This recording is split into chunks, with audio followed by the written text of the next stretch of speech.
Motorcyclists know the vast Texas landscape and our open roads are prime for riding, but those inviting roads come with responsibilities. The responsibility to oneself, fellow riders, and the community. Ride with caution, slow down, and embrace the journey safely.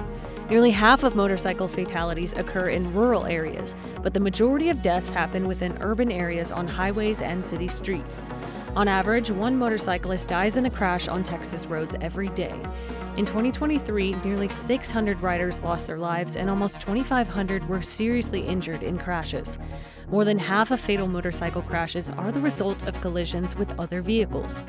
As a motorcyclist, practice defensive driving. Choose to slow down, obey the speed limit, wear your protective gear, and ride with the future in mind. Speeding not only endangers your life, but the lives of others you share the road with.